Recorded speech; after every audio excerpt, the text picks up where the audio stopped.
নমস্কার বন্ধুরা, ঝুমাস কিচেনে আবার সবাইকে স্বাগত। তো আজকে আমি নিয়ে চলে এসেছি সকালবেলা একটা পেট ভরা জলখাবারের রেসিপি নিয়ে।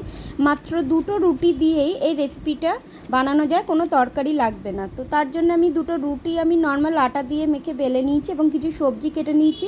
পেঁয়াজ কুচি, গাজর গ্রেট করা, ধনেপাতা কুচি আর ক্যাপসিকাম কুচি নিয়ে আমি তাওয়াতেই রুটি দুটো সেঁকে নেবো। যে কোনো একটা পিঠ সেঁকবো, আর অপর পিঠটা অল্প হালকা সেঁকলেও চলবে। তো যে পিঠটা শিখেছি সেই পিঠের মধ্যে একটু বাটার দিয়ে দেবো, দিয়ে সবজিগুলো যেগুলো কেটে রেখেছি তার মধ্যে একে একে একটু মেয়োনিজ মিশিয়ে দেবো, 1 চামচ, সামান্য একটু গোলমরিচের গুঁড়ো আর 2 চামচ মতো টমেটো সস দিয়ে ভালোভাবে ওই সবজিগুলোকে মাখিয়ে নিয়ে একটা পুর রেডি করে যেদিকটা বাটার লাগিয়েছি রুটির সেই দিকটাতে দিয়ে আমরা রুটির এক পিঠটা বন্ধ করে দেবো। এবং বন্ধ করার পরেই বন্ধুরা আমার মনে পড়লো যেতে একটু চিজ দিলে মনে হয় ভালো লাগতো আরও খেতে।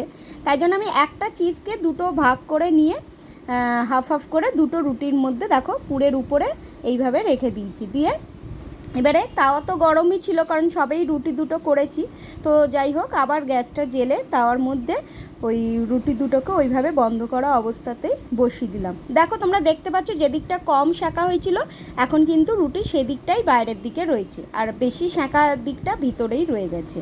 তো এইভাবে আমরা 5 থেকে 7 মিনিট মতো ঢাকা দিয়ে একটু সেঁকে নেবো এবং আবার কিছুক্ষণ পরে ঢাকা খুলে আবার অপর দিকটাও সেঁকে নেবো। নিয়ে দেখো খুব সুন্দর একটা রুটির একটা জলখাবার তৈরি হয়ে গেল। তরকারিও করতে লাগলো না, একের সাথেই হয়ে গেল।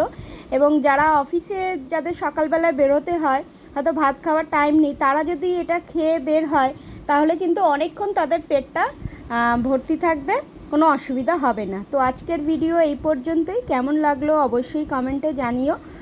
তো সবাই খুব ভালো থেকো এবং সুস্থ থেকো, এবং আমার চ্যানেলটি প্লিজ তোমরা সাবস্ক্রাইব করে দিও। তো আজ তাহলে আসি, সবাইকে টাটা।